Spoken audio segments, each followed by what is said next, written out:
Because you listen to this outstanding podcast, I'd like to invite you to check out another one that you may like as well. I'm Tom Rowland, host of Saltwater Experience television show and the Tom Rowland podcast. Each week, I drop 3 brand new shows, including interviews with extreme performers like the true giants of the fishing world, authors, athletes, Navy SEALs, and regular people with extraordinary stories to learn what took them to the top and how we can apply those same principles to our lives. How-to episodes are on Tuesday, and tune in for Physical Fridays to make sure you're on the path to catch a tarpon when you're 95 years old or be at your very best tomorrow. So search for the Tom Rowland Podcast where you listen, or go to tomrowlandpodcast.com and come on over.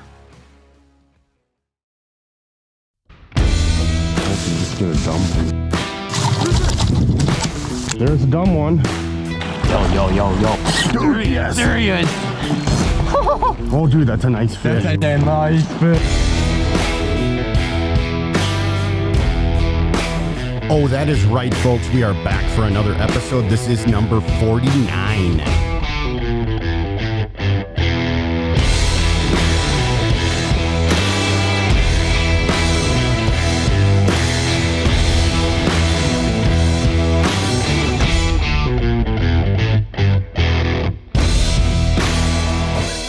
Today's episode is rather timely. We have Debbie Petersen of Woodcock, Minnesota. We are talking banding woodcock.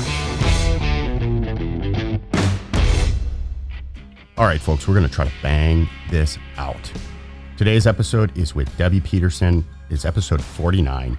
We are talking woodcock. They are here in the Northwoods. They've showed back up.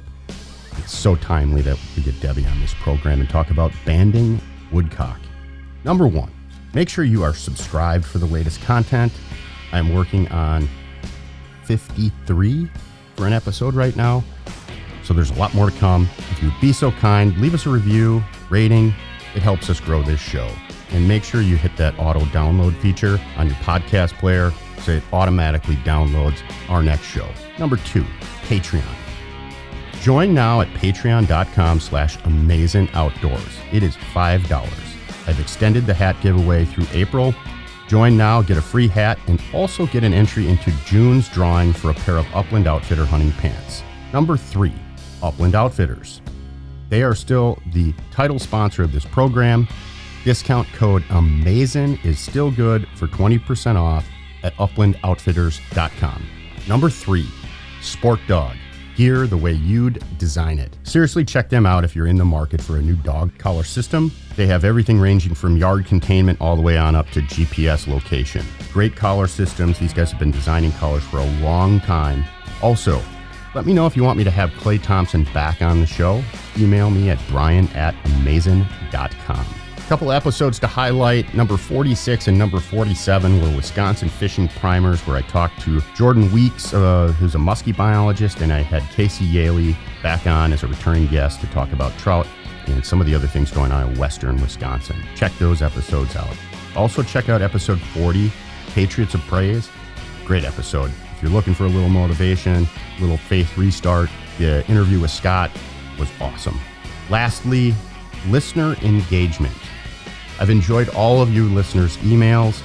Would love some more. Would love to hear from you guys. I always want to work on improving your listening experience. So if there's something you'd want to just email me on, you want to get in touch with the show, email me at brian@amazin.com. Who knows, you might even end up being a guest on this program. All right, I am done. Let's get on with Debbie and get rocking and rolling, because I'm sure some of you are excited to get out and experience the second season.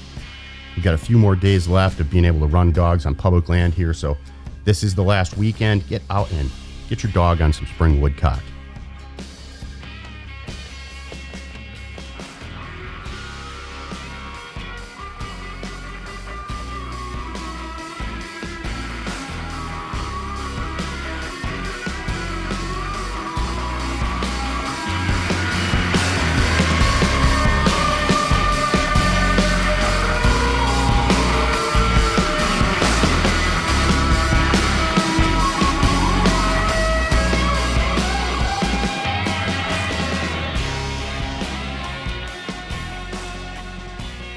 today's guest is Debbie Petersen of Woodcock, Minnesota. And what else, Debbie?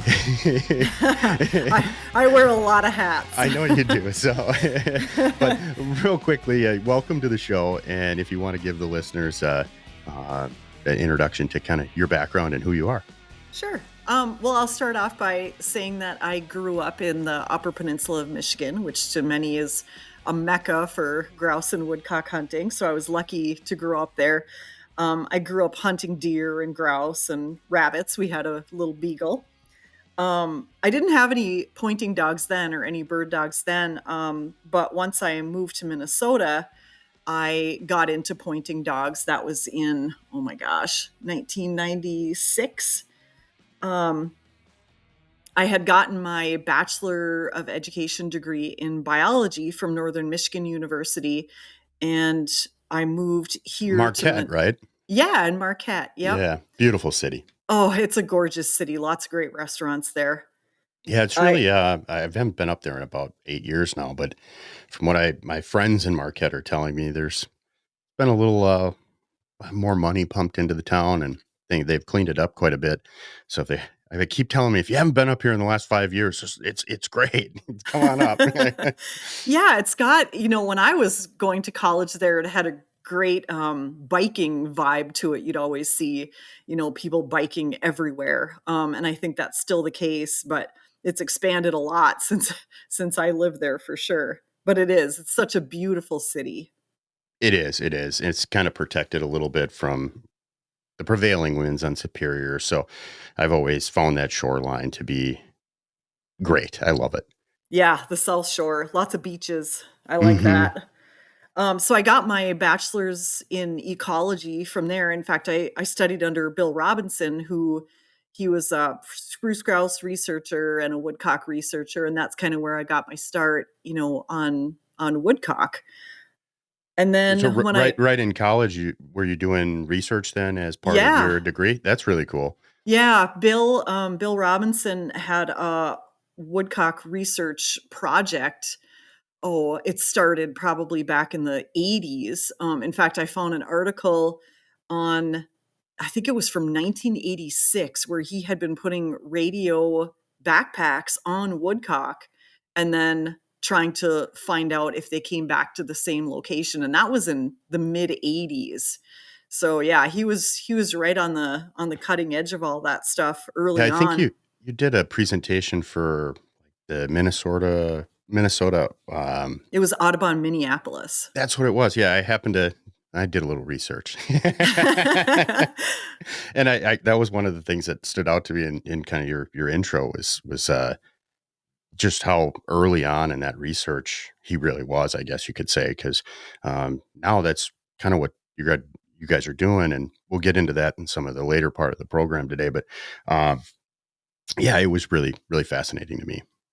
The work that he was doing when I was on the program, on the project, we did a lot of banding during the crepuscular flight. So woodcock fly around in the morning and they fly around in the evening, and we set up stacked mist nets to catch them. And we banded probably over 300 woodcock that summer.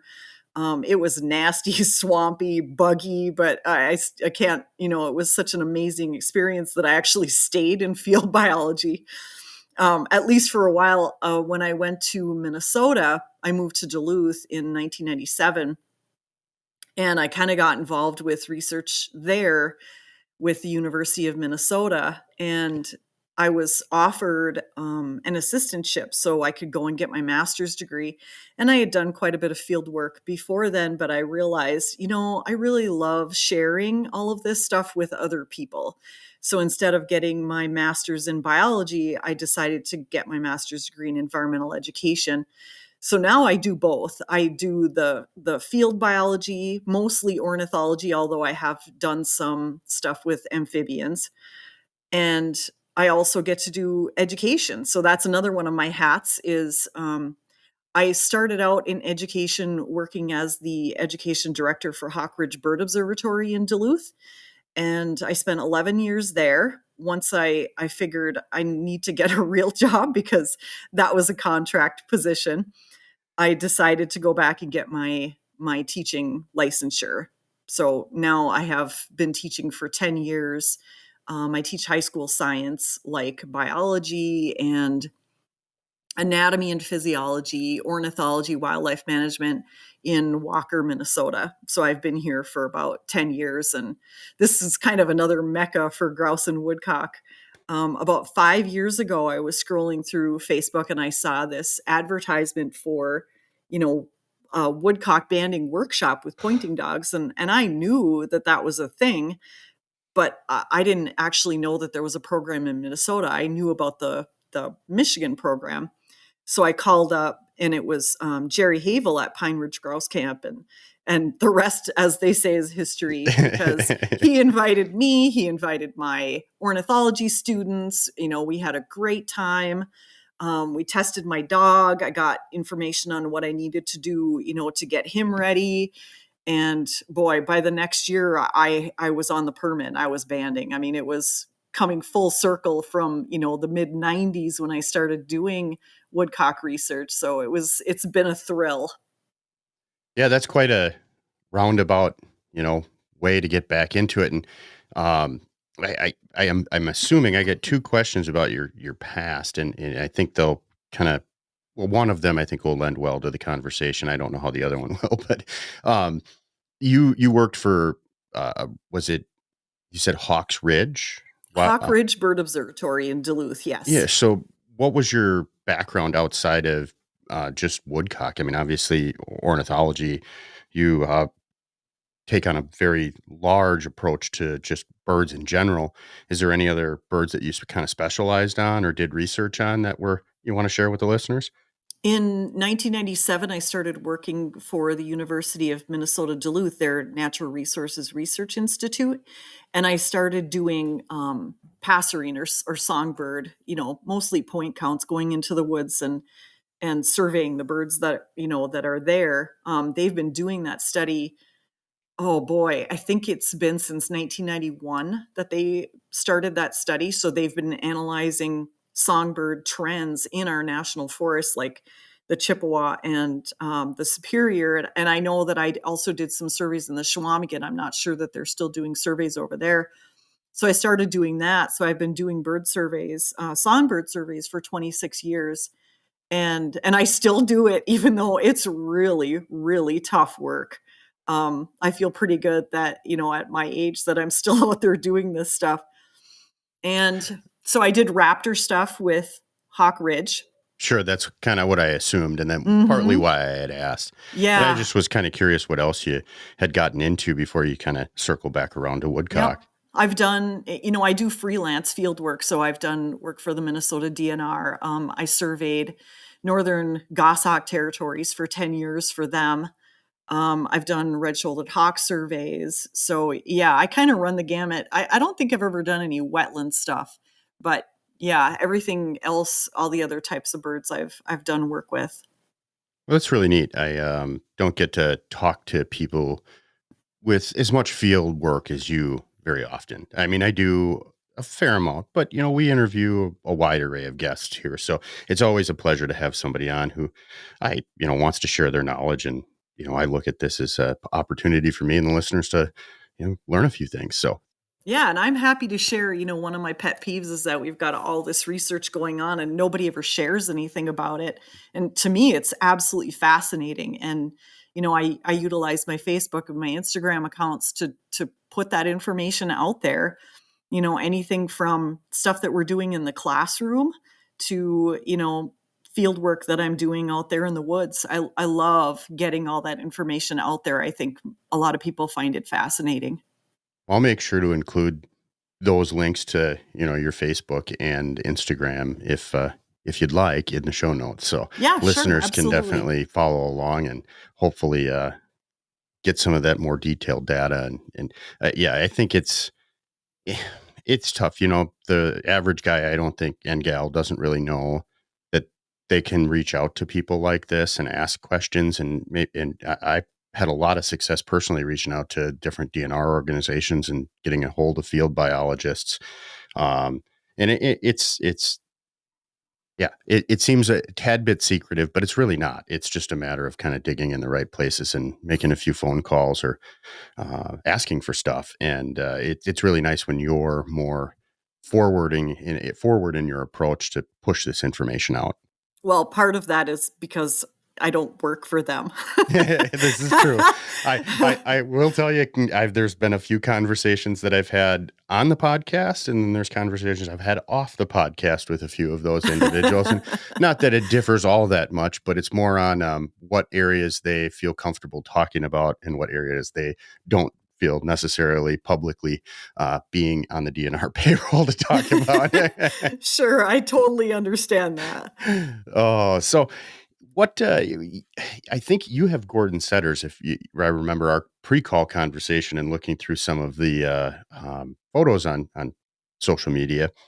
How did you kind of land in the Gordon setter realm? And can you enlighten us a little bit about the breed? And were there? I'm not asking you for a full, history on them, but I personally don't know a lot about them or hunting over them. I've never had the opportunity to, so a little interested. Well, I will say that I fell in love with setters in general, that year that I was doing work for Bill Robinson in Michigan, because I was doing hunter surveys during the fall. And, Bill had springers. And so, we would go out and we would hunt, not on our study plot, but we would go out and we would hunt. And of course, hunting over a flushing dog versus a pointing dog is a whole different experience. Definitely And is. I met a guy from Pennsylvania, and I wish I knew who that guy was because he had such a huge impact on my life. He took me out and he was running 2 English setters, and I just thought they were beautiful. And they were steady to wing, steady to shot. I mean, they checked in with him, and it was absolutely beautiful. And it was 3 years later that I actually got my own pointing dog. But I struggled with, what do I want to get? And I had met a Gordon setter who, by the way, was named Bogey. And that's why I named my most recent dog Bogey, was in tribute to that dog. It was a spring set dog, which is a big, field kennel out in, I think they're in Oregon now.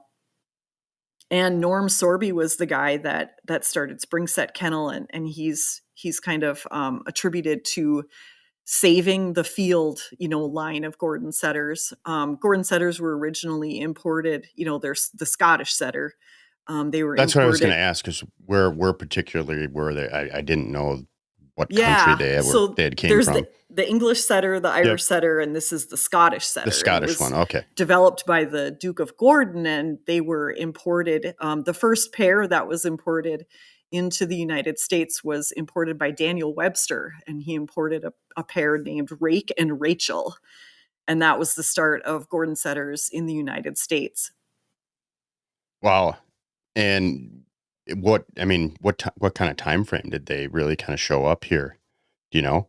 I don't know. I'd Yeah, have to look on the yeah. internet. I When was don't. Daniel Webster alive? Well, you knew that they were, Duke of Gordon. So I just randomly thought I'd see if you knew, because I don't know. My buddy, you see a lot of setters up this way. My One of my good friends has had setters. Another one of my good acquaintances, he raises setters and pointers. Great dogs. I'm allergic kind of to dogs, and I don't know about Gordon setters, but English setters shed a little bit too much for me. And then, how do you deal with the damn burrs? That's all. And because I think the Gordons are even longer, they tend to have a longer coat than some of the setter lines, if I recall looking at photos, and I don't know if that's accurate or not.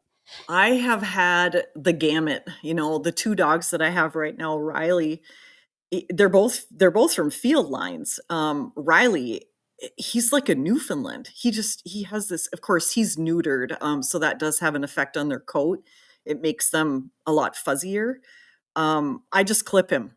I just shave him right down, because I don't want to have to deal with that kind of stuff. And Bogey, who I got from Stony Brook Gordon Setters, my good friend Stephen Faust down there in North Carolina, he has some amazing dogs. And Bogey doesn't have much coat.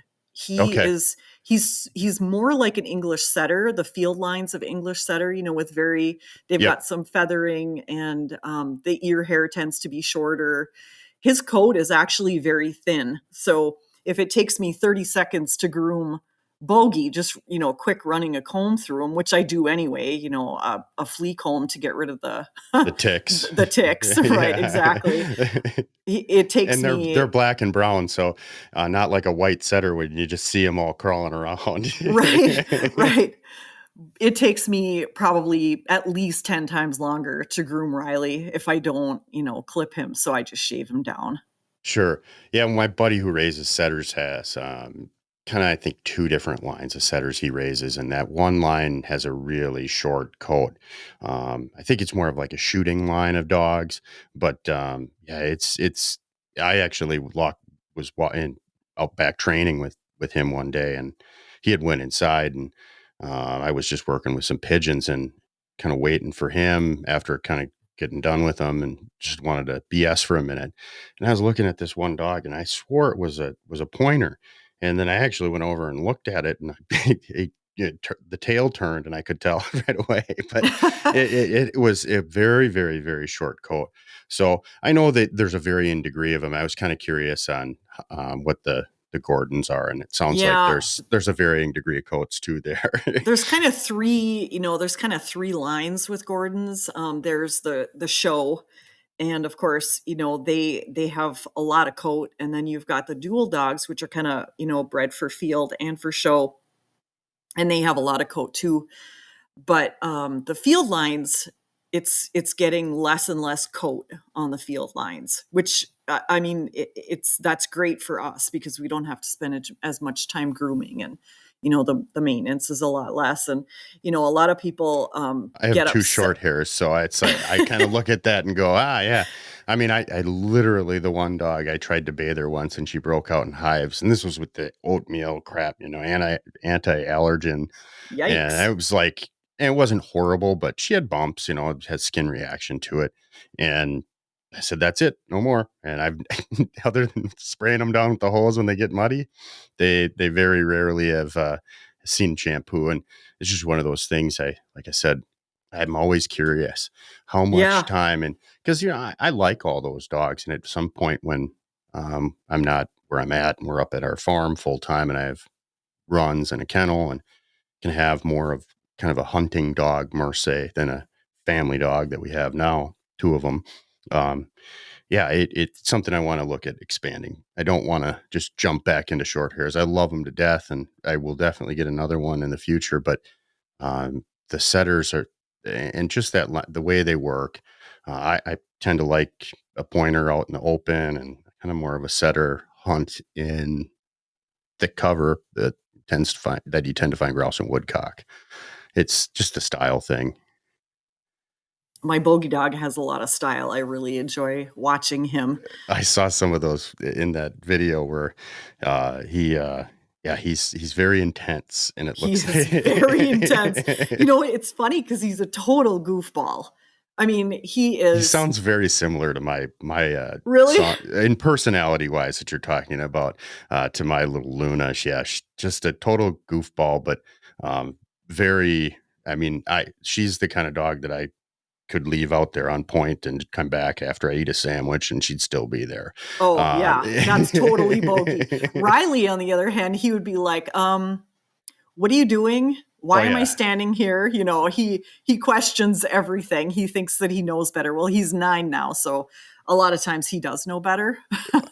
Oh, yes. Yeah, my older one, she'll remind me every now and again. She's a very good dog, but the other one, I talked to you in the pre-call, that she just has a better nose, and she's never seen a wild or a tame bird, and it just makes a big difference. Yeah.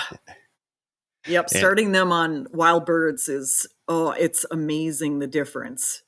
They learn how to work birds that are not going, that are not going to sit there. They have to learn how to scent birds and point birds from a distance rather than getting right on top of them. Yep, exactly. Yeah, I'm definitely looking forward to to spring here. I know, me too.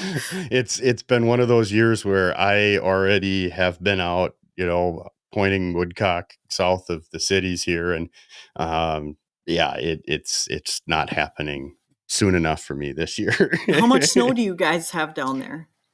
Uh, we got about an inch and a half, 2 inches the other day, and we had some pretty good melt going on, to the point where I would have maybe went out and ran some south slopes. But it's all fairly well covered now, and with that ice kind of that we had, it was just Oh, pretty yeah. nasty. I think here we'll start opening up hopefully this week after our next little cold snap. But for the listeners here, they're going to be a little bit past all that. So it's just one of those things where this winter couldn't end quick enough for me. I didn't do any ice fishing. I went to Kansas. I had a lot of time in Kansas this year, and then I came back and it was just prep. So when woodcock shows up and spring trout happens, I can just go and don't have to sit in front of the computer. And That's good. I'm like done. I've got cabin fever really bad. I hear you. I've been bothering all the Woodcock, Minnesota people, to help me out, and all right, let's get going on this, revision of the handbook and all that kind of stuff. Because as soon as the woodcock are back, I'm done. We want to get everything buttoned up before then. Exactly. So I had one question I didn't get to ask you about, a little bit of your, I guess, career, and moreover related to Minnesota Duluth and the research that's being done up there, and just a curiosity. That seems to be a lot of radio transmitters, GPS collar, electronic work that's being done at a micro scale for orthology. Am I correct in saying that up in Duluth? Is that kind of a little hub for, because I know through the Sharp-tailed Grouse Society that they're getting currently GPS collars for some of their projects in Wisconsin from Duluth. And I was just kind of curious, that name keeps coming up where I think there's a lot of research, at least from that standpoint of collars and electronics, and kind of getting that research out to the field. Yeah, there is kind of the Natural Resources Research Institute, which is really hard to say, first of all.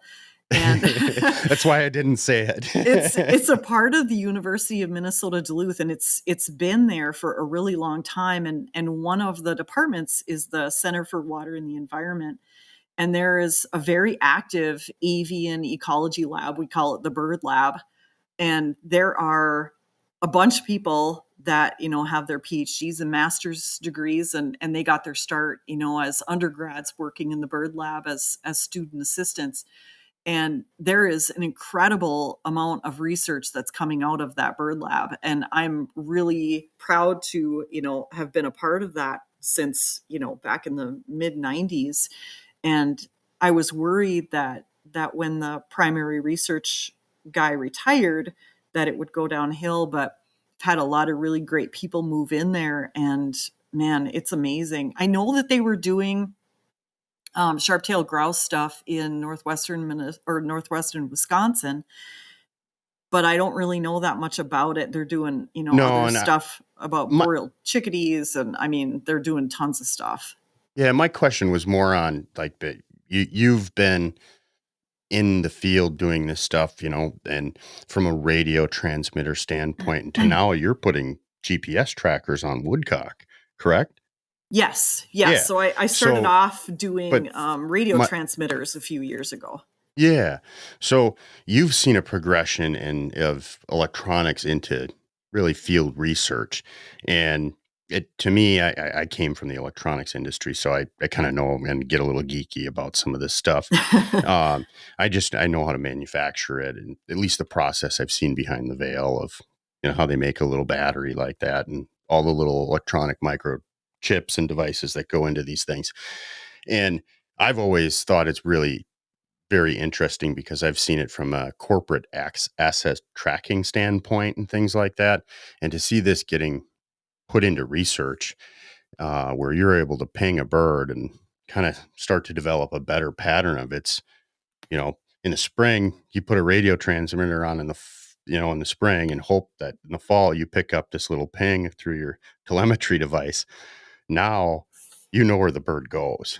That progression is extremely, it brings a whole lot of wisdom that we couldn't get before to the for equation. sure. And it's really neat. If you ever want to get down a rabbit hole of animal tracking data, go Yes. to move. Yeah, this is it. Yeah, it's definitely a rabbit hole. Go to movebank.org, movebank.org, and that's where all of this data is stored.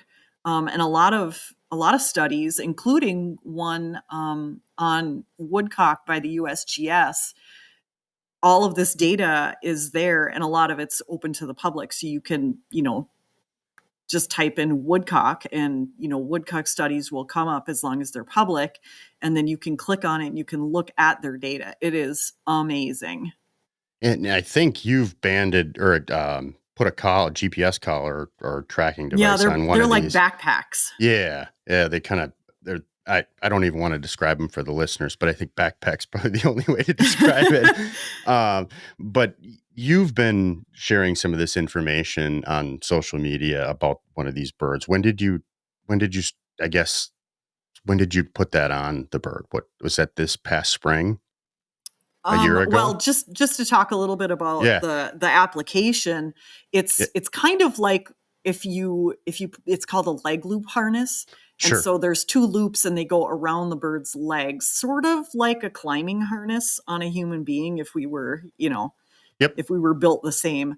So it's the transmitter itself is kind of on their lower back. So that's kind of where it is. Sure. I was able to capture, I had a really steep learning curve. It's even though you've got a hen right there, it's still not easy to catch them. And I had to do some net modifications in order to be able to catch them. And then once I did, of course, there isn't that much time in the season to actually go out and capture woodcock, because once their chicks start to fly at around 2 weeks old, you're not going to be able to catch them anymore. Sure. So I caught 3. And I put radio transmitter or GPS satellite transmitters on those 3. And 2 of them I'm still getting data from. One of them I stopped getting data from after about 10 days. So I mean, I know that she survived the whole process, but I don't know if it fell off or if she got killed and the transmitter got destroyed, or, if she died. And I'm just not receiving data from her. And then in the fall, I was able to capture 2 more birds, but the ones that I did in May were adult hens because, of course, they had broods. And then the ones that I captured in the fall were immature males. So it's been pretty interesting looking at, where do they go and what do they do? And, one of the females that I had, she, about a month after I put the transmitter on her, her chicks were about a month old at the time, that she moved north about 175 miles, and she spent the whole summer and most of the fall up in that area. So did she leave her brood? They were only a month old. Can they fly that far? It was a 3-day jump. I don't know that they could fly that far. So lots of really interesting stuff going on. Yeah, and I guess we kind of jumped a little bit into the geeky ahead where, the listeners are kind of like, well, what now? Sorry. And that was partly my fault. I asked the electronics and kind of a little bit of the data side question, and we took it there. But now Jerry and the Pineridge Grouse Camp put on a banding camp every spring, and it's coming up. I just looked at the dates. It's like early May. Can you explain the lay of the land? Because I think I talked to people in Wisconsin, and Wisconsin doesn't have a kind of a certified banding program, because is it kind of like a pyramid? There's a certified bander, and then there's another certified bander under them. And how does it all work? Because the feds regulate woodcock, and I don't know how this all works out, because I've talked to the DNR in Wisconsin, and It's, well, we don't necessarily want the data or don't need it, don't want to do a woodcock banding program. So could you explain to the listeners, why maybe Minnesota and Michigan and Wisconsin don't, and how the lay of the land is? Well, I'll back up a little bit. So you mentioned that it's governed by the feds, and that's true. It's the USGS is in charge of the Federal Bird Banding Laboratory, and in And order that's to all waterfowl, or is that no, all it's everything. everything? Okay, so It's that's from collaring bears to woodcock. well, it's birds, It's just birds. Okay. just birds. Yep, just birds. I'm on. You can have your own master permit. You can be the master permittee. And for us in Minnesota, that used to be the DNR. And so we were under their permit. Most of the people on their permit banned waterfowl, but they had this small group of people that are woodcock banders. So that worked fine for a number of years, but we wanted to grow the program. And the reason why we want to grow the program is twofold. First of all, we are collecting data. It's not a lot of data, but at least all of it's there and available, for any research that wants to use it. But also because we want to have a group of people that are trained and have dogs that can do this for research programs. Like I do work for the University of Minnesota, and I could never do that work if I didn't, if I wasn't a woodcock bander first, because it takes years to become a woodcock bander, what with the dogs and all of that stuff. So we now have our own master bander who is the head of our permit, and we're kind of operating this under the nonprofit Woodcock Minnesota, and then everybody else is on there as a sub permittee. So we've got a whole bunch of sub permittees that are on this permit, and it specifically says what each one of us are allowed to do. So we're allowed to use certified pointing dogs to hand capture woodcock. So any of the other stuff that I have done for the university is done on a different permit. It's done on a university permit where I have additional permissions to use mist nets and, apply radio transmitters and satellite tags, and that's all under a different permit. So Sure. I just wanted to make that clear that I'm not doing that under Woodcock, Minnesota's permit. No, and I think that makes sense because obviously you need to clarify we went in a couple different places so far in the conversation. So you used a term as certified pointing dogs. Yeah. So one of the things, what is that? one of the things that we do, and that's kind of our own term. It's not a bird banding laboratory term by any means. We have our own program. Woodcock Minnesota has our own program. And I'm in charge of the training materials for that. So we have developed a handbook, and it just pretty much talks about, why do we do this? How do we do this? And gets down into the nitty gritty of how to do woodcock banding using dogs, as well as this is the way that we want to operate. Our number one consideration for this program is bird safety. It's certainly not about dog training. I mean, this is not at all about dog training. It's about, being able to safely capture and band woodcock chicks and maybe hens if people are interested in doing that.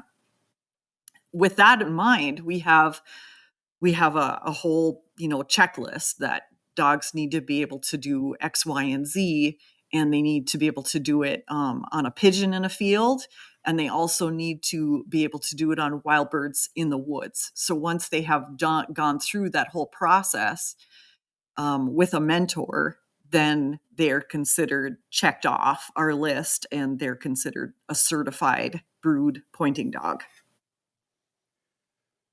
So are you just working with people, like if they have a really solid interest in this and they maybe don't feel like their dog is 100% up to snuff, is there a way that they can take this further? What I did when I went there, I ran Riley in the field with a couple of guys, Jerry included, and they evaluated him. And this was before the weekend, because of course I don't live that far from Pine Ridge.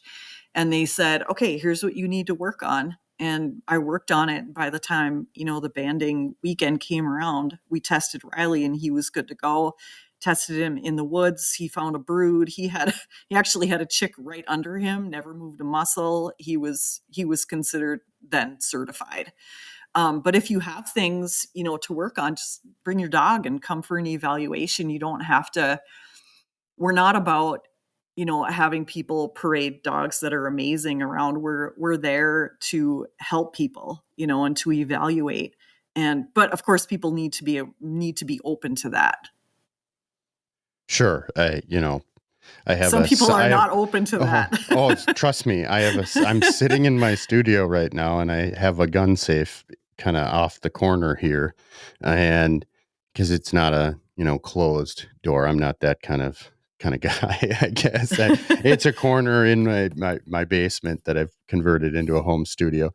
But my gun safe's right here and it has a sign on it and says, "Be careful what you say about a man's wife or kids, but be damn careful what you say about his bird dog." That is so true. It is so true.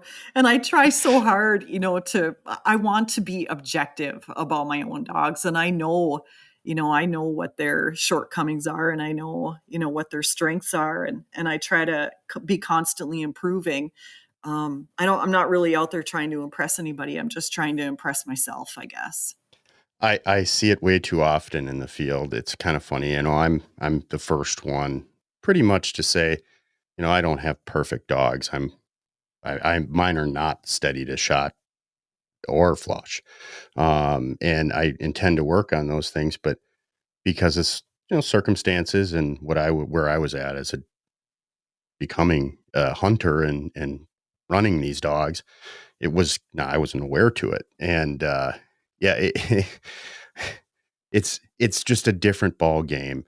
And to me, it's something I want to aspire to. And I think a lot of people are afraid to critique themselves. And in the field, I see guys talking about it and I'm like, yeah, the broke point, or, she's doing this, or, she's doing that. And, she's doing great, and I mean, I've never had somebody critique my dog in the field.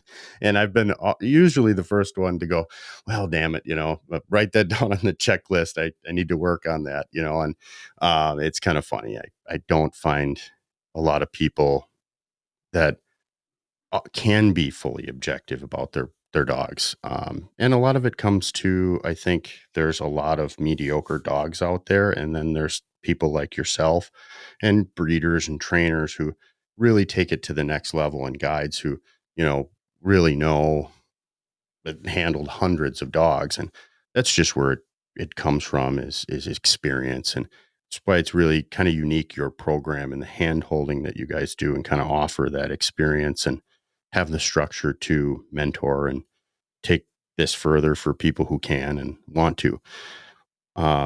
Yeah, Go ahead. we're totally willing to do that. And we will offer up honest evaluations of that because, again, like I said, this is about bird safety. It's not a dog training program. But, some people just aren't open to that. And they, like you said, don't talk bad about anybody's bird dog. But, if you're out there and you don't know what you don't know, ask people, ask for advice, ask for people to critique your dog. I've always found that to be really helpful. I have as well. And it was kind of funny. I was talking to my trainer, just kind of got done with the season, and I want to help him out. I'm in a different position in life today and can't really shell out the big dollars for training anymore, but I can, scoop dog crap and run dogs and things like that, Mm-hmm. And so I'm trying to, be a little bit more of in an environment where I can learn more. And you really just have to kind of put yourself out there and try to get underneath somebody who knows more if you really want to learn. And again, that's why I think your program's pretty unique. And I was curious before, I was going to ask you, but I wanted to let you finish. is the Pineridge Camp, the Minnesota Woodcock. Do you guys see any other organizations like this in other states that maybe you collaborate with? Because the listeners here are not just from Minnesota and Wisconsin. There are quite a few all over the country, and maybe not even necessarily here in the USA. So, uh, with that in mind, I was kind of curious. We might have somebody over in Michigan, for say, who was interested in this but couldn't make it up to northern Minnesota this May. Yeah, and our program, our permit is specifically for banding in Minnesota. It's not for, I mean, you can go through the training, sure, and go to another program and try to get on their permit, but you'd probably still have to go through their training as well. I know Michigan, as far as I know, Michigan's got a really vibrant program and they have a lot of people, but I believe that there's even a waiting list. So Sure.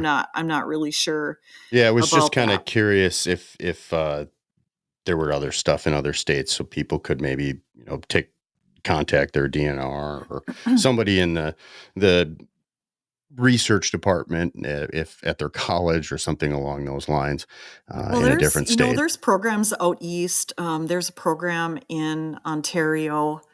Yeah, so if you just kind of Google your state and province and woodcock banding, see if you can find a program or find some people in your area that do that kind of stuff. Maybe it's not an established program, but maybe there's a group of people that have a banding, permit and maybe you can get in with them. Sure. Yeah, I was just kind of curious because I do think it's relatively unique from what I've seen, what you guys do in the springtime. And it's really cool. It's pretty fun too. Yeah, you get to, from the training aspect and just, I love being in the field with my dogs. And it's just not quite as fun if there's nothing to chase, per se. Yeah, and you also have to be out of the field, by April 16th. Some years it Yes. doesn't give us a whole lot of time. It doesn't look like it's going to this year, but we'll see. We've got, I think, at least the time of this recording, we're at probably the time of the release. It's going to go out way before that, hopefully. So hopefully we'll have at least a few days. I hope so. You're further north than me. What's your ground cover like here? We'll just say the recording is the second week ish of March. So Yeah, it is. We had a lot of snow this year. So where I am in Hackensack, Minnesota, so Cass County, we've had, 2.5 feet of snow on the ground. And right now I think we're down to about 1.5 feet, maybe a foot. I mean, it did melt quite a bit, but there's still too much out there. snowshoes or post holing is kind of how I look at that. Yep. I don't like either one of them. Really. Snowshoes. Yeah. I've got the big wooden snowshoes, you bet. Yeah, I believe it. You guys get a lot more snow than a fair, and you have this year. So it'll be interesting to see how the rivers and lakes and stuff with being kind of droughty as we come into spring. Hopefully we can continue the pattern and get some rain. And Oh yeah, that would be nice. so I think if you need it, I could use a quick break. And I know that, well, maybe there might be an ad placed here, maybe not. So if you don't mind, we'll take a quick break. Yep, that sounds good. Because you listen to this outstanding podcast, I'd like to invite you to check out another one that you may like as well. I'm Tom Rowland, host of Saltwater Experience television show and the Tom Rowland podcast. Each week, I drop 3 brand new shows, including interviews with extreme performers like the true giants of the fishing world, authors, athletes, Navy SEALs, and regular people with extraordinary stories to learn what took them to the top and how we can apply those same principles to our lives. How-to episodes are on Tuesday, and tune in for Physical Fridays to make sure you're on the path to catch a tarpon when you're 95 years old or be at your very best tomorrow. So search for the Tom Rowland Podcast where you listen, or go to tomrowlandpodcast.com and come on over.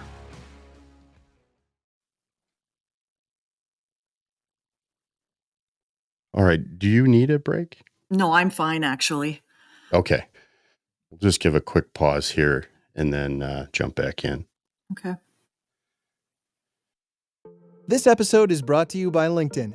With LinkedIn becoming #1 in B2B display advertising in the US, you've got a great advantage. With their tools, you can stand out against your competitors while nurturing customer relationships and growing your brand. So scale your marketing and grow your business with LinkedIn advertising. As a thank you to their customers for helping them grow 3 times faster than the competition, LinkedIn is offering a $100 credit on your next campaign. Just go to linkedin.com/marketing. All right, Debbie. Yes. So we've dived into a lot of different things kind of here around Woodcock and Woodcock, Minnesota. Again, I want to mention, May, there's the Pineridge Grouse Camp weekend where you guys go through kind of I believe it's both the classroom and the field side of this. Can you give the listeners just take us through you're out in the springtime. Take us through what happens when you come in contact with these birds, and take us through the whole experience of kind of banding a bird. Okay. All right. Because you're looking for broods and you're banding, I'm assuming, more than one bird at that point. Yes. Well, first off, early in the season, we're going to be looking for nests, and not everybody goes out looking for nests because you got to put a lot of hours in to locate a nest. They don't leave a whole lot of scent around there. So it's tough. When you have a whole brood moving around, there's a lot of scent around. So it's much easier for the dogs to locate broods. But well, I guess too, maybe you could just really quickly. So they kick us out of the field pretty early. Yeah. I've never run across anything that would resemble, a brood or anything. And mostly where I'm at is a transient area. I kind of have a bunch of prickly ash on my property on field edges, and I tend to run across them there for a couple weeks, and if the weather's good. But I've never ran across a brood. So when do you guys tend to see? When does this take place? When you're starting to see broods or nests form? It all depends on when the birds come back, which of Okay. course is dependent on, the snow cover and the ground warming so Sure. that they can probe for invertebrates. We could Because have. I'm sorry to ask this No, question, go but ahead. are you looking for more resident birds typically? Is that what you're finding? Or do you, with the nesting birds, like you had this one that flew north, is that after, and you thought maybe she abandoned, maybe she didn't, but, it was a month after she had a brood.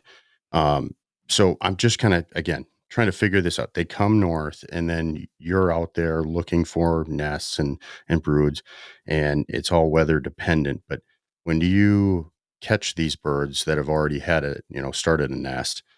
Are they typically resident birds? Yes, they are. Okay. Yep. They'll stay there typically in that general area the whole summer. They're not going to fly another 500 miles north typically. And I'm talking about the hens.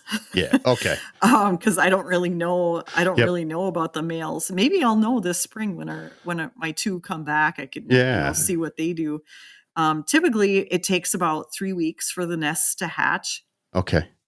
And then they've got, they're precocial young, just like, grouse and chickens and things like that. They can run around right from hatching and pretty much feed themselves, or they learn quickly how to feed themselves. There is a period of about 2 weeks maybe until the chicks are able to fly.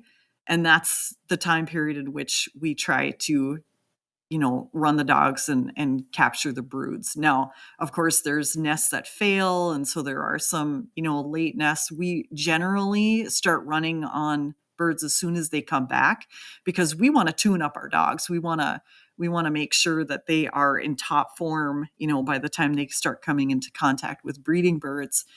And then probably everybody's done by around the first week of June. It's really buggy and it's really green out there. It's tough for the dogs to, get much scent in when there's a lot of veg on the ground.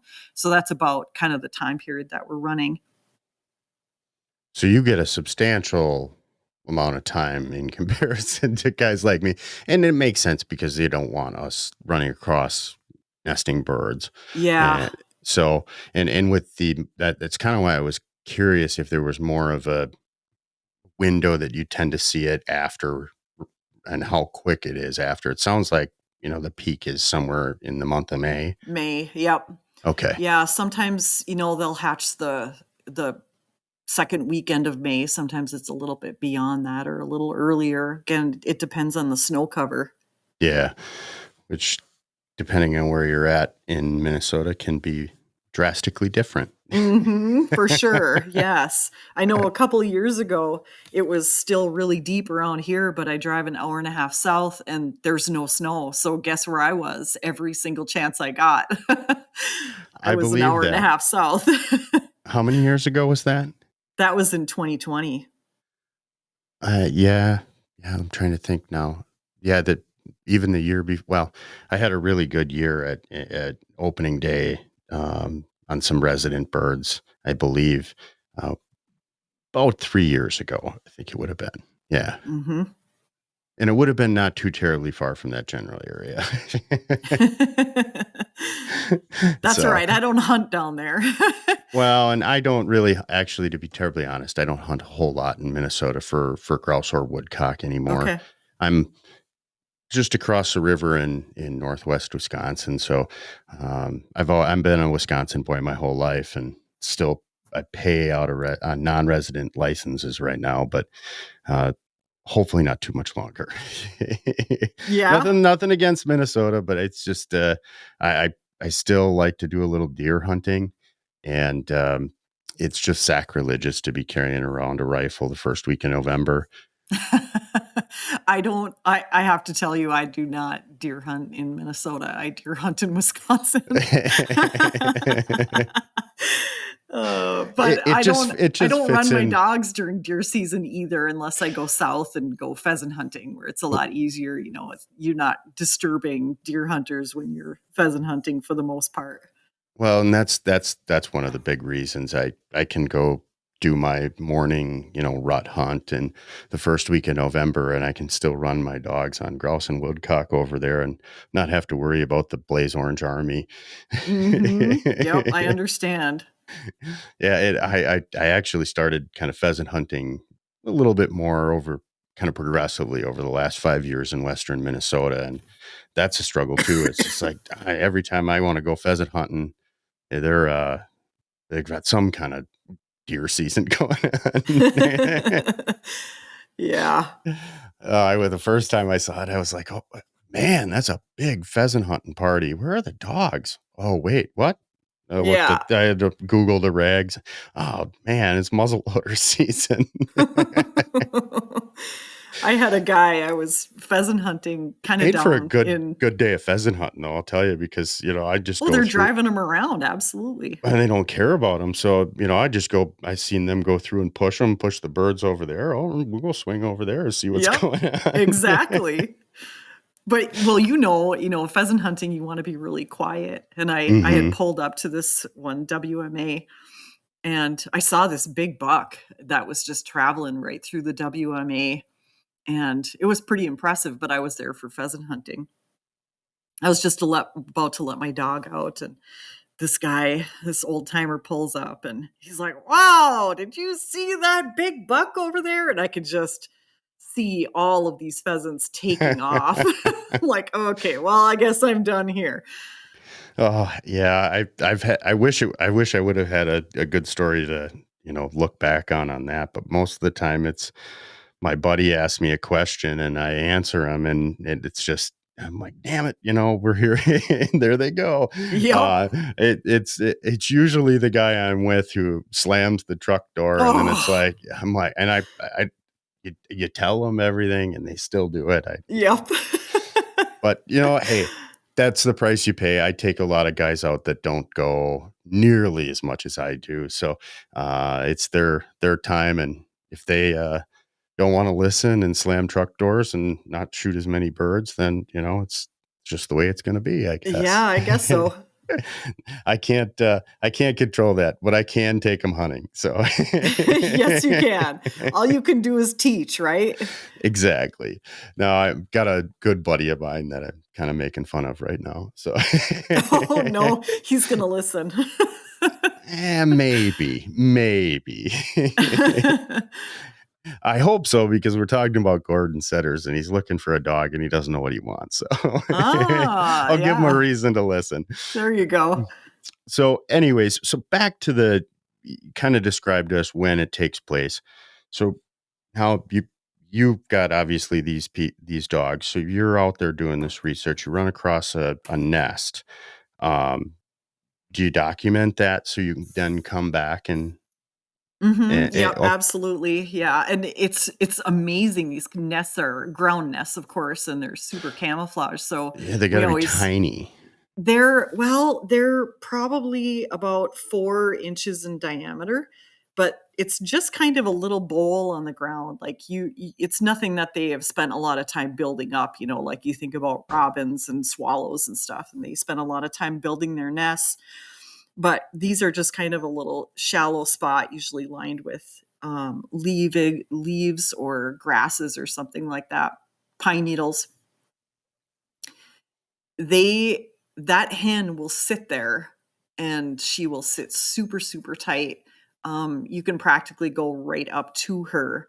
But what you don't want to do is you have to be really careful about not leaving a scent trail that goes to the nest, because predators have a nasty habit, especially things like, raccoons, foxes, they have a nasty habit of following trails. And so you wouldn't, like, your dog points a nest and then you go up to your dog and you see the nest, you don't turn around and leave, because there you've left a dead end trail and it's going to lead right to the nest. So you heel your dog kind of on a trajectory out, like past the nest, and then leave the area. And you can go back every 3 to 5 days, just look from a distance, make sure that you've taken a picture. And some of us will circle where the nest is in a picture, and other people will like take a picture with their finger pointing at the where the nest site is, from usually around 10 meters away or so. And once they hatch, then you can bring your dog in and you can try to locate. The dog will point the hen because she's got a lot of scent. And then when she flushes, you move in very carefully. And when she flushes, you can look at the way that she's flying. So if she is kind of flying more upright than normal, maybe her legs are hanging down and she's fluttering her wings and just almost like an injured bird flight in a way, that's what we call the flutter flight. And it's an indicator that she's either on a nest or she's got chicks there. And that right there that's the tell that you've got something going on. Yeah, And you because gotta, she's trying to draw whatever is yeah. bumping her from the nest away and kind And of acting.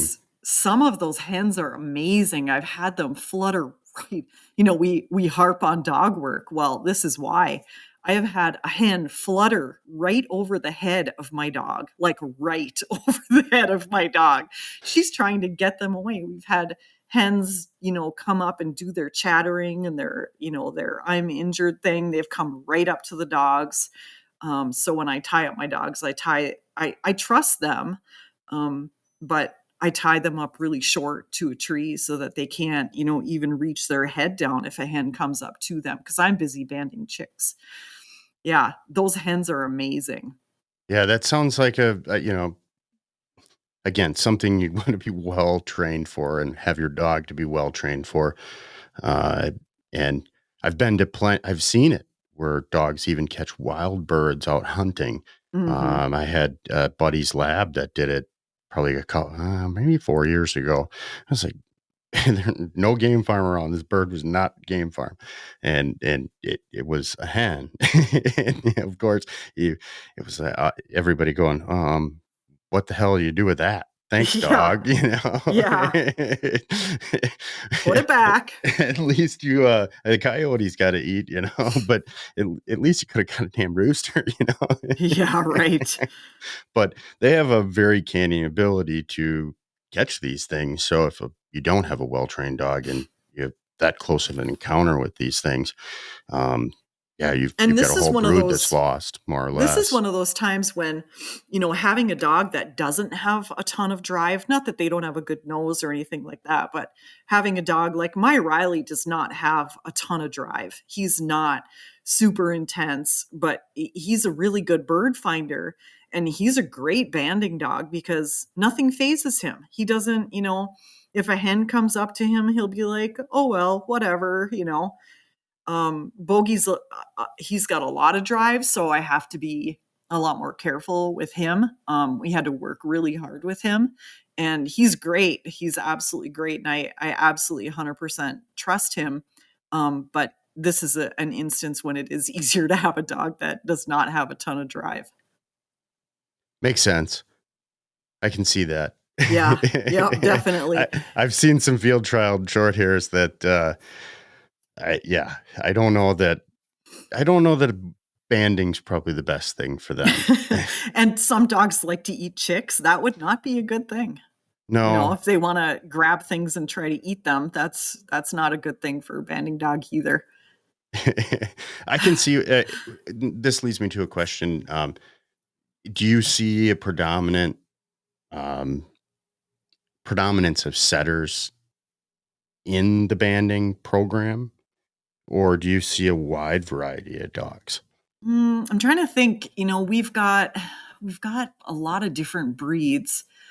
There's actually 3 of us that run Gordon setters, and so there's a lot of Gordon setters in our group. Some other people have Llewellyns, Drahtars. I think one person has short hairs, pointers. So yeah, there's a really good mix. That's good. That's good. I was kind of curious if, guy might show up with a random dog breed and just feel a little alienated from because I've seen, there's setter guys, there's short hair guys. Everybody's got their ego. Oh yeah, everybody's got their brand of dog, right? Oh, it's just like a truck. What are you driving? So we've got Vizslas and Griffins too. Okay. We've got wire hair Griffons too. So yeah, there's a really good mix. And I think we're a really good group of people. Of course, we give each other crap all the time, but that's to be expected. Well, and I think too, when you have a wide variety of dog breeds, then that person who has say an English pointer, there are things that the other guy that has an English pointer might be able to help, because there are, might be nuances or ways to deal with certain things within the breed or whatnot, so then there's a way to bond with that person as well, a little bit more than just the program. I found that to be interesting. Yeah. Yeah, I think we've got a really good mix of people, and we've got people that are relatively new. We've got people that have been banding woodcock since the 90s. We've got some really excellent professional trainers, that are there and are willing to give their time and advice as long as people are willing to accept it. I think it's a really good group.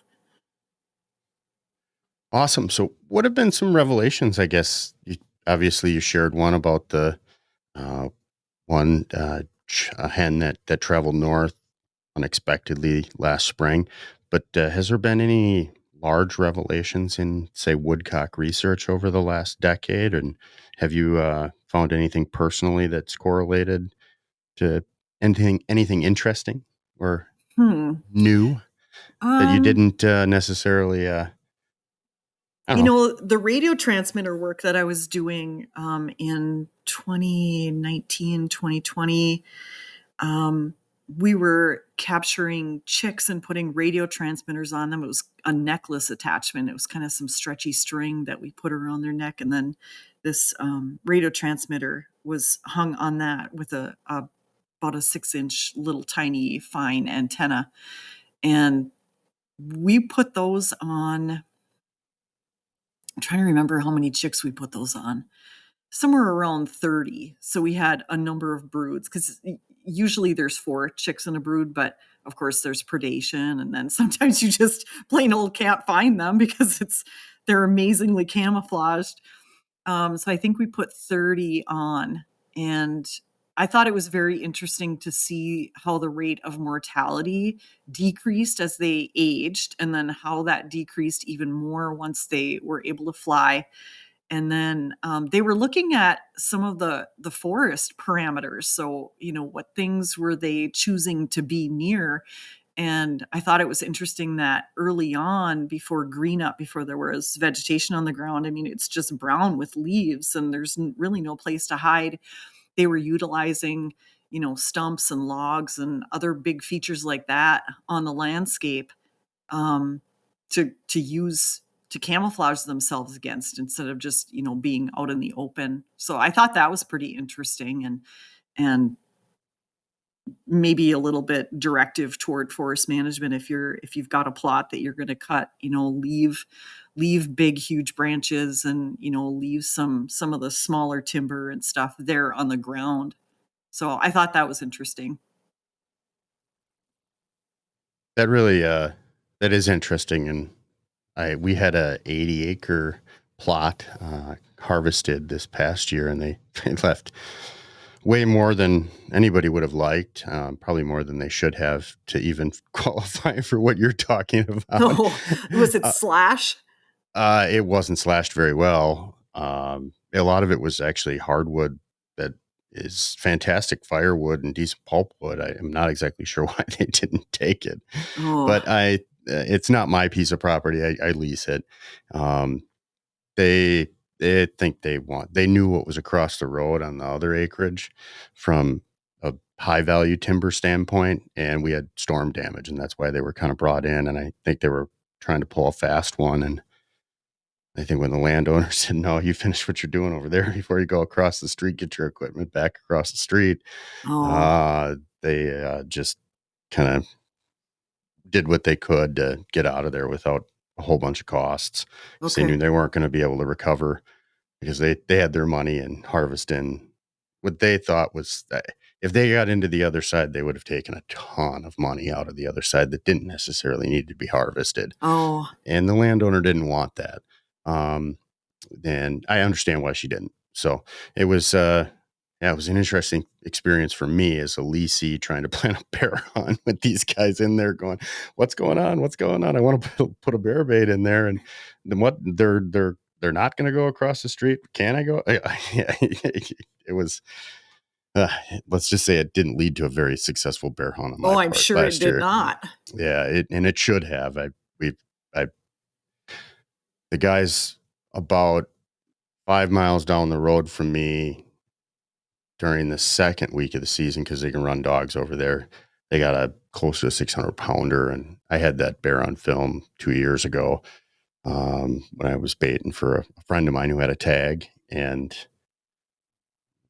I've personally ran across that bear in the woods, and Wow. it tends to hang out pretty close to me. And had those loggers not been in there, I have a feeling at least she would have shown up again this year. And is a big sow that she's dry now, and she's very old, and she is not very nice.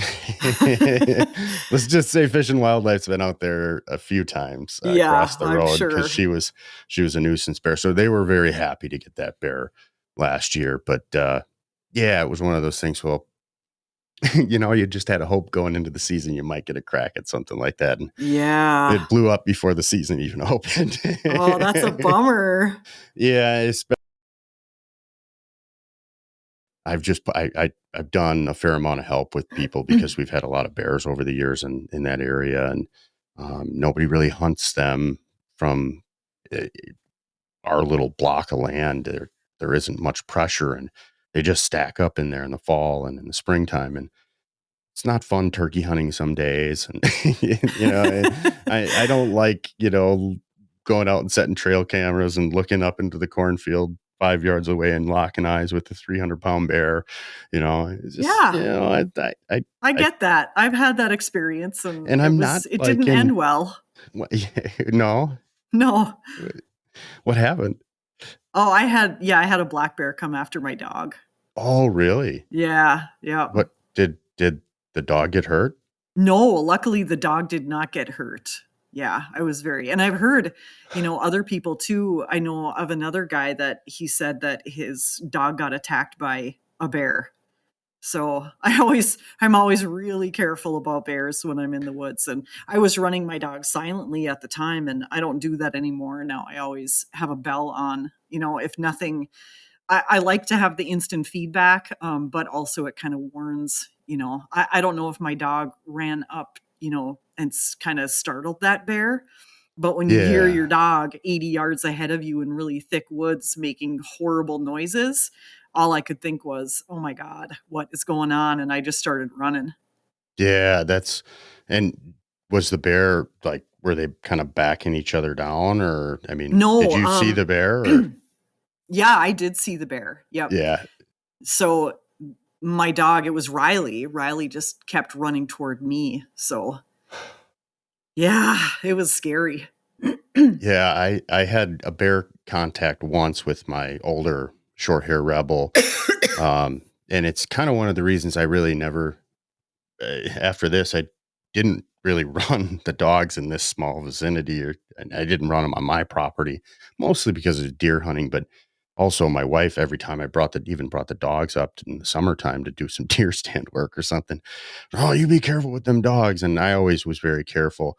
I never thought about just putting the bell on them for a bear deterrent, actually. And that's a really good point. Yeah, and I Especially don't with know if it people who, actually does, but it at least makes me feel better. And well, and yeah, people hunting wolf territory and things like that. And I like can't, me. yeah, I can't imagine it hurts. Yeah, and I had another person, it was in the spring, it was a woodcock bander whose dog got floored by a coyote. Like he got up there and because his dog was making, horrible noises, and coyote was standing over his dog. So yeah, I want to have that bell on my dog so that other animals know that this is my dog that's running around and here he is, and don't be was, startled. was your bear contact was that in the springtime? No, it was end of September a few years ago. Okay. So early season. Yep. Yeah. It's always been a concern of mine, but we ran across this bear. My dog was had to be late October, because I had already shot in a buck. So it was in between, maybe even early November, in between, the peak of the rut in our Wisconsin rifle season. And, we were on a piece of public land and very close to my property, and she slammed on point, and I kind of circled around her, and it was kind of a wood pile. I expected a grouse to come out, and all of a sudden I see a big old black bear head pop out. Oh boy. And she was about 7-8 yards from it. And the bear just, I mean, she was denned up. I'm assuming it was one of the other sows we had around. So I saw her that spring, had a run in with her with turkey hunting. That was the only time I've ever had my handgun fully cocked and ready to rock. And Yeah. but yeah, I she do. just stayed there, and I walked over, I grabbed the dog with the shotgun pointed at her, and backed out of there. Yeah. I'd much Yeah. rather come upon them denned than any other time. I've been very lucky in that retrospect. Do you guys run across any other critters in the springtime? I mean, it's a lot more full of life, I would think, than, November time in Wisconsin in the fall. Once in a while you'll come across a fawn, and of course the dogs, they're well trained and they don't bother fawns. Lots of other breeding birds. Of course, I'm always tuned into that stuff, but the other breeding birds, the mushrooms, because I'm a forager, and collecting It's a fiddleheads. And so if you go out with me, the chances are that we're not going to be spending 100% of our time, all of our focus on running the dogs and finding woodcock broods. It's like, ooh, look, morels. Ooh, look, I was just going oyster to ask you, mushrooms. do you find many morels up by you? I don't. I wish. Yeah. I don't find very many. I tend to get to travel south for that. Yeah, right. Southern Minnesota is fantastic for morels. So is the across the river in Wisconsin. And I'm so sure. I just kind of, where do I hear that they're kind of going? And I've got my gazetteer out. All right, we're heading here. Mhm, yep, exactly. Yeah, there's a certain time of the year where it's a very hard decision for me, because it's almost, smallmouth season. There's usually a really good caddis hatch, and the morels are up. Uh-huh. So, and then, the woodcock are, depending on the year, I've had the morels up in southern Minnesota, and or mid-April. Usually it's Oh, mid-May. wow. Okay. Yeah, but that was a really freak year. I think actually that was Iowa we had to go down to. But Yeah, yeah, I was going to say that's early. Around yeah, here, it's probably, mid-May. third week of May here. Yeah, mid-May it kind of starts to pop usually. I'd have to go back and look at pictures. I just might be excited and hoping it's earlier. You're just wishing for spring to come. We all are. My dad and my stepmom, and then my brother moved down first, but my dad and my stepmom moved down to Florida, and I don't know, I got a taste of going down there and getting that vitamin D in the wintertime. Mm-hmm. And ever since then, it's been really hard to go ice fishing. That, and I have a hankering for fishing on the beach and saving brownie points to go do so, and not going up to Lake of the Woods and blowing a couple $100 for an ice house. That's the cost of a plane ticket. So or it was. Fishing on the beach sounds great. Right now, it's been very wearing at me this winter for some reason the last 2 weeks. Mm-hmm. Doesn't help I didn't go last year with all that was going on. So Yeah. I did go quite a bit the year before, but that was just because we didn't know what was going on. And I drove down for 2 weeks and helped my dad close up his place down there. And that was amazing. I got a lot of that's when the beach fishing gets good down in Florida, is it right at the beginning of summer. Okay. Right after all the tourists are gone. And it just because that's when the water warms up and the ocean and the Gulf flatten out and all the bait fish show up. So it's a good time down there, but I don't know. We'll see. Maybe the tarpon will be on the too much going on. Bird season coming up. I've got a guide season coming up here that opens. Doing some trout fishing the next April and parts of May, and Okay. it's hard to break away from all the other awesome stuff that we got to offer once the snow's gone. You got to pack it all in. Yeah, I don't have. The problem is the fishing isn't how I wanted in Florida when the snow's going on up here. So it's a tough challenge. It always is. And I guess I could say those are first world problems. Yes, they definitely are. So how was your hunting season last? We can kind of wrap up with this. Actually, okay. Unless you have anything else to say, you can maybe work it in. But how was your hunting season last year? I spent more time guiding other people than I did actually hunting myself. So, but how were your bird contact numbers then? Yeah, they were really good. I did a number of weekends of guiding for Jerry at Pineridge, and he's got some really great clients, and he always warns them that there might be some mushroom picking, going on while my dog is running around. Yeah, I mean, we were up into chanterelle season around then, isn't it? Chanterelles and shrimp of the woods. Are you familiar with shrimp of the woods? Not familiar with that particular one. Oh yeah, that's a really good one. If you batter them and deep fry them, they're just like popcorn shrimp. They're really fantastic. I'll have to Google that one. Yeah. I'm familiar with like hen of the woods, and I think it's chick of the woods. Chicken of the woods. Yeah. Chicken of the woods. Yeah.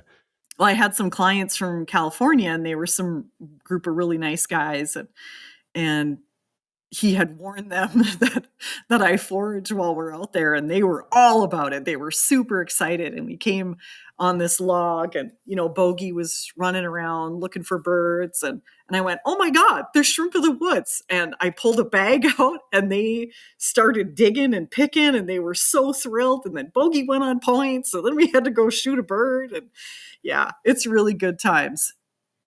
In fact, one of those guys, we were walking after I had borrowed a dog because Riley had a shoulder injury, and we were running one of Stephen Faust's dogs, Stony Brook Gordon Setters. He let me borrow one of his dogs, and he bends down and he picks up something, and I look, and it was a shed, a white-tailed deer shed.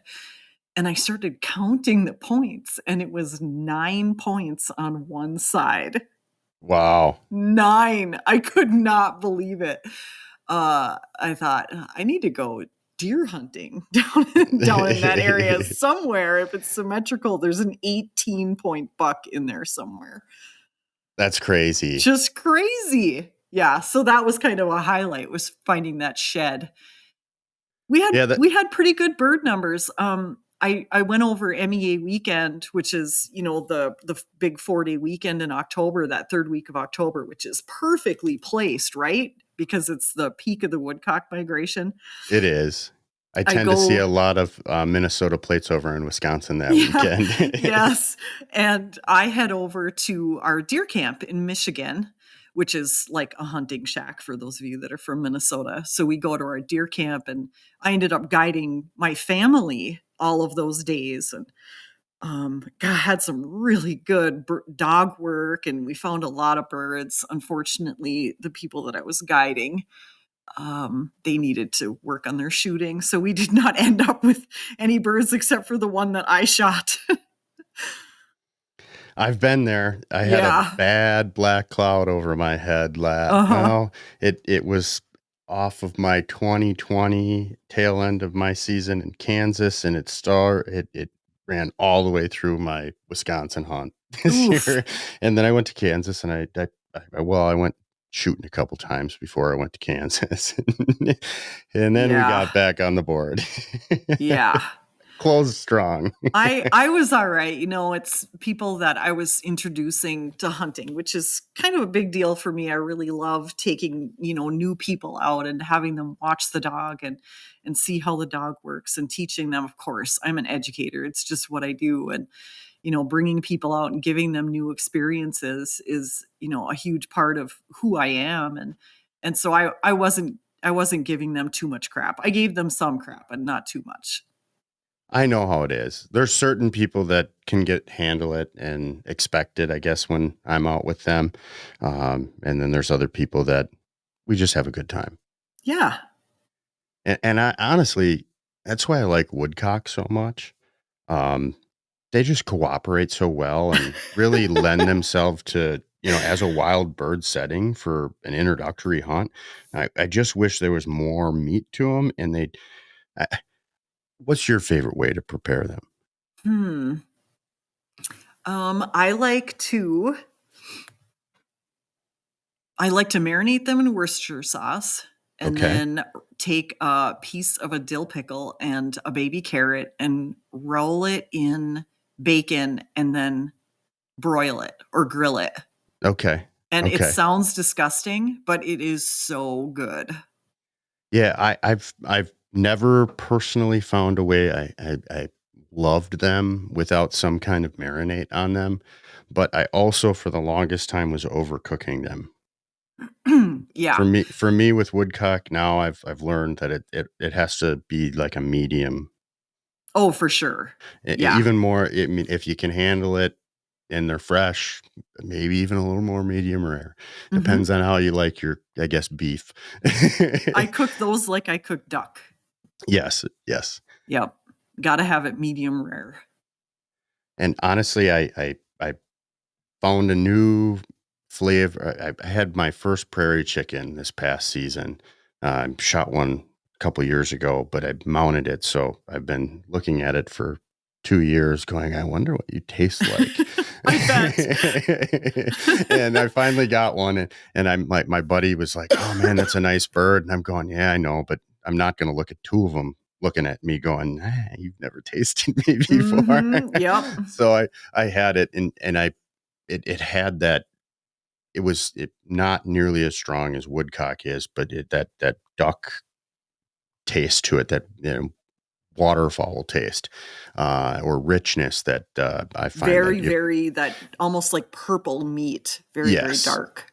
Yeah, and the woodcock or the prairie chicken wasn't quite like that, but it resembled that flavor. So I kind of can't wait for the fall now, because I want to just be a little bit more exploratory with my palate with the woodcock, and just not be afraid to just salt and pepper it, a little garlic, throw it in a pan, flash it, and just eat it. And the legs. Really? The legs are good. They're white meat. Really? Yeah. Yeah. Personally, I hate to say it, and I think a lot of guys are with me with this, but when I grouse hunt, I take the legs, but Yeah. I've never taken the woodcock legs. Well, I always bag them separately in the freezer. So I put the breasts, over here, and I put all the legs over here, and I then, kind of do that with my pheasants and quail. I keep together because they're so easy to cook like that. But pheasants and grouse, I like making a pheasant stew or something. I Okay. did a tortellini soup this year with pheasant legs, and Ooh, that it sounds was good. fantastic. I bet. Yeah. So I usually try to keep my pheasant legs for that, but woodcock legs there's not enough of them. So I'll have to, what do you do with them? You just grill them? You could grill them, you could crock pot them and remove the Sure. meat, it depends on how many you have. I Yeah. have used them, with the dill pickle and carrot and bacon rolls too. You just have to kind of pull the bones out, when you go to eat it. Yeah, they're really good. I will have to try that this year. I have to, I'm ashamed kind of as I wasted a lot of woodcock legs at this point. There's a little bit of meat on the thighs. Yeah, you should try it. I do want to actually pluck one this year. I hate plucking birds. They're just, it's just such a task, and it's more. I've never plucked a woodcock, but I don't think they'd be that hard to pluck. Not like duck for sure. No, and that's where I really just, as a kid, just said screw it, and we're not going to do this. And then pheasants I do sometimes, but it depends. You start plucking them, and sometimes they don't want to pluck, and it's just Especially at when you that get point. pin feathers.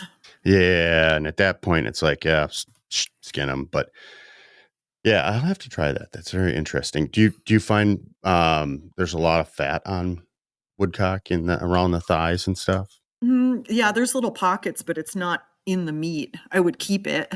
Yeah, yeah. I usually do on the pheasants too, but Yeah. yeah, It's not yellow interesting. like it is on the pheasants. Yeah. I know. Well, I've seen some varying degrees of how yellow it is. You kind of wonder how it gets that way. Well, yeah, from their food sources. It depends on what they've been eating. It's pretty interesting. Well, I know, but I've seen. Well, I guess if they primarily eat wheat or soybeans, it's going to be a much lighter color than corn. But I don't know. I've seen them come out of millet fields and milo fields, and they're white, and I don't there's know how long yeah. it takes for that, how much of their diet has to be corn for the fat to become yellow or Yeah, the Minnesota birds. It's pretty predominant on yellow because it's Yeah. predominant diet around here. You get down to Kansas with some of the small seeds. It's kind of interesting. Interesting. I've seen some fairly different color meat almost. It's a Huh. little lighter colored birds that I've shot out of wheat fields. I guess now that I'm saying that, yeah, I shot one Interesting. this year that was very light in comparison to one that we shot later that day. Interesting. Very. So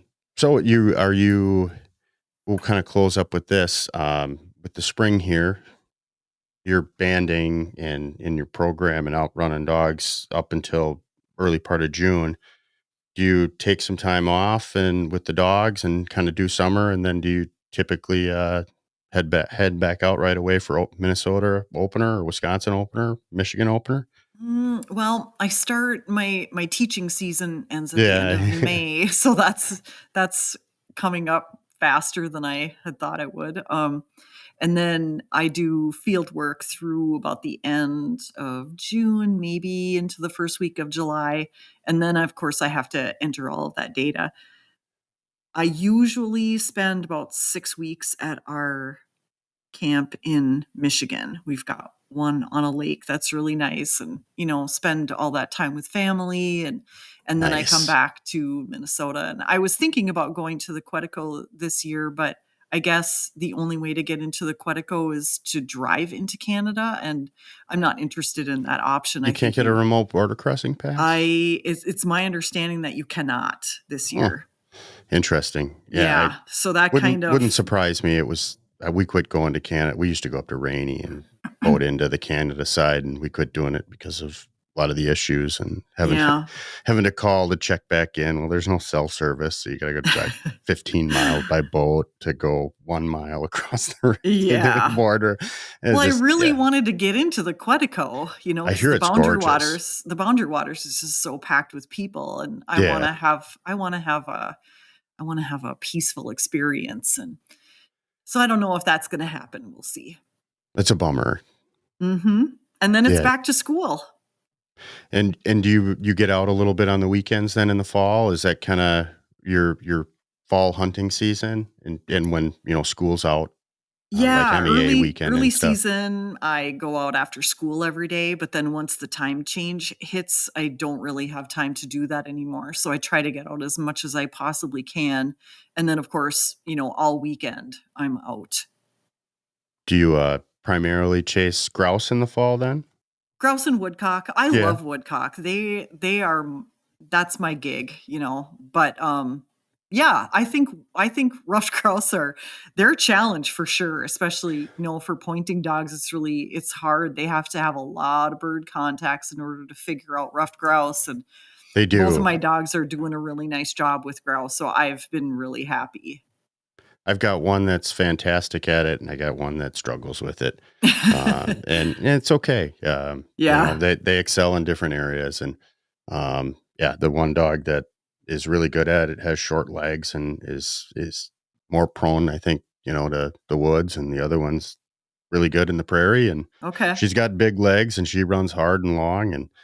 And that's the one thing too with grouse. I think having a dog that runs hard is a challenge. Bogey runs hard, but he stops, like he hits a brick wall, and he stops at the very first scent. Yeah. And he has this really cool, Riley will track a little bit, but Bogey will get on a track, and he's a very slow tracker. So it's nice because I can stay right on his butt. And that's I've how had Luna clients is. where she'll run hard, and for a short hair, I think, in a little bit comparison to, say, a setters and how just the style that they run. I'm kind of using that as a little bit of a loose term. Yeah. My older one, she'll just run like a terror in the woods, and then she'll pick up a scent and she'll nose down and track, and she just tracks in a little bit too much on grouse. Okay. Where, my other dog is a lot like yours, where she runs really hard, but once she picks up scent, she's very leery of moving from where she is. She trusts her nose a lot more than the other dog. Yeah. And then I think, again, I think she also has a way better nose, because the first time I took her out, we ran into these woodcock north of the Twin Cities, and it was, I didn't even believe her. Like, she went on point, and I kept walking in front of her and expecting this woodcock to be 5 yards maybe. And I got to 10 yards and then 15. And it was about maybe halfway between there and 20 yards. Woodcock finally got up, and I was like, whoa, that's a different experience than the other dog. Nice. And then we proceeded. That day it was like there were so many woodcock in there. It was almost too much scent for her, because and I think that's partly why she's cautious today, because that was her first experience, was really having to move slowly through the woods because there was scent everywhere. And again, better nose helps. Yes, it definitely helps. But what I love about woodcock and young dogs and just new hunters, again, is the way they work and cooperate. And it's something special. And I think up here, you've got the pheasant, or you've got the ruffed grouse. That's always kind of the big objective. But it's the woodcock that I think that really help you as a new person to dogs, or new pointing dogs, or new dog. They really help you more than I think the grouse do sometimes to get a dog going. And they stack up, and they work so well for they are kind little birds. They are kind to bird dogs for sure. They're not so kind to shooters. What do you tell your new shooters? Wait till they rise and before they take off like little rockets. Yeah, wait till they rise. Wait till, if they're flushing right at our feet, you got to give them some lead time. If you don't, there isn't going to be anything to pick up. Yep, I've eyes up. been guilty of that myself. Yep. Yeah, they fly very erratically though initially, and then they hit this small point where they kind of get to the treetops and they're about ready to take off, that they give you like this optimal time to shoot. They do sometimes. Sometimes, not always, but sometimes. And it's otherwise it's like trying to shoot this moving object that's going left and right, and then they're just gone. Yeah. They fly so fast. Once they're up there, it's difficult. Well, I definitely don't use a tight choke. No, I have two side by sides I tend to use. One's a 20, one's a 28. I prefer the 28, but there's some days that I don't know what it is. The 20 gauge is just always there, but it's a little heavier. But I went down to a cylinder choke in number 1 this year for the 28 gauge, and I found in both for quail and for woodcock that I didn't have to deal with nearly the amount of damage to the bird, and I shot better and I could shoot at the time that I felt more comfortable with, instead of having to give them a little bit more. And especially in the woods, with so much cover, I really like that 10-yard shot.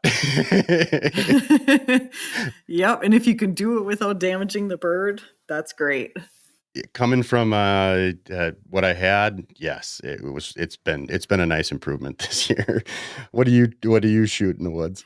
Well, I've got a 20 gauge that I've been shooting, but actually this year I am going to get fitted because we women have a really hard time using guns designed for use by men. So it's really, really hard for me to find a gun that I can shoulder and look down the barrel and it like fits me. So I'm going to get fitted for a gun, and I'm ordering an RFM from Uplnd Gun Company this spring. Yep. Nice. Yeah. Nick and Jerry are doing a nice job with them. Yes, they are. I wish I could afford one quite yet, but I told my wife that we will buy legacy guns when the time is right. And I definitely up there for consideration with them. And my wife is really probably the driving force in that. I could go out and buy the same caliber gun and probably be just as happy and not know much of the difference. Not that I would, because I'd like to support them, but my wife is small. She's 5 foot, and she's left eye dominant. So to try to find that kind of gun out there that really fits her, like you said, is extremely difficult. I think the length of pull, and then finding is it cast on shotgun, I believe, is for lefties. I can't remember now. But anyways, finding that combo has been impossible on any kind of gun shelf. It sounds like you need to sign her up for a gun fitting in May. I do, but she's there's a few things that are slightly more prioritized right now. I'm not familiar. Well, I need insulation in my shop. Yeah, I get it. Just to name one thing. We've unfortunately, like everybody else, we've been feeling the pain too at the pump, and 100 and I think $20 yesterday to fill up my truck. I said, we're not going to be going very far, and if we do, we're spending the night.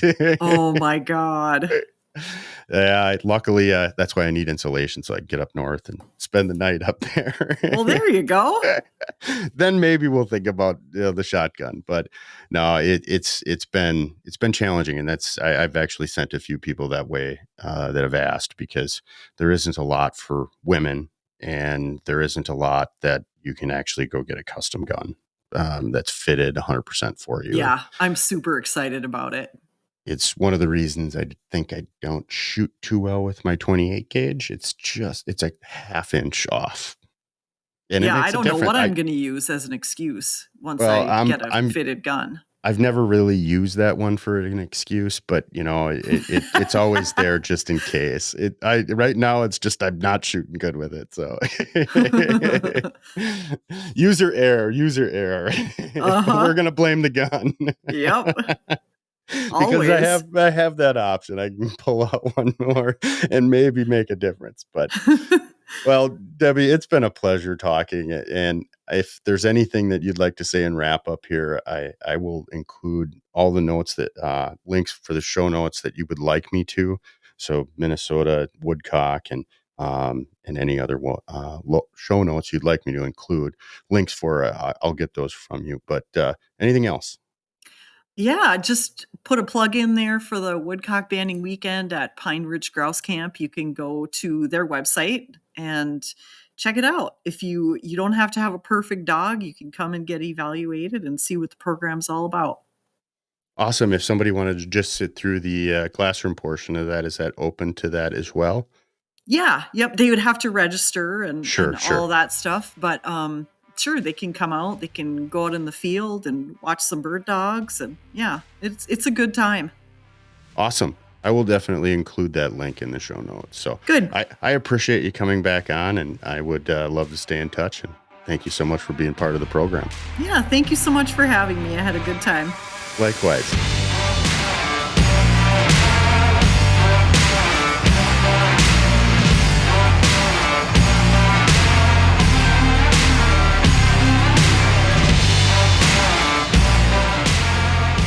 All right, ladies and gents, our time has come to an end today. I am so thankful that you've stuck with me to the end of episode 49.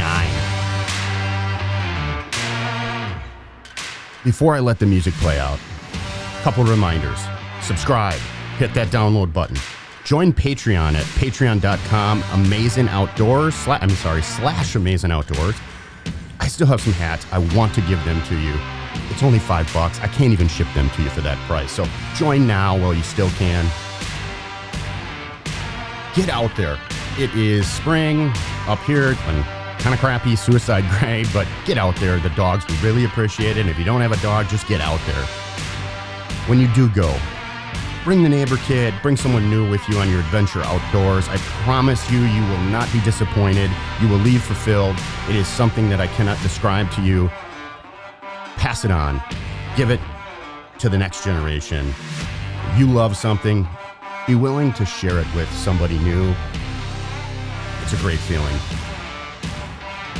Couple last quick notes. God bless you. God bless America. And boy, oh boy, God bless the people who are running this country. They need our prayers right now. Most of all, shoot straight, tight lines, get after it. I am out of here, boys and girls. Thank you so much for listening to Amazing Outdoors. This is Brian Mays. We'll see you out in the field.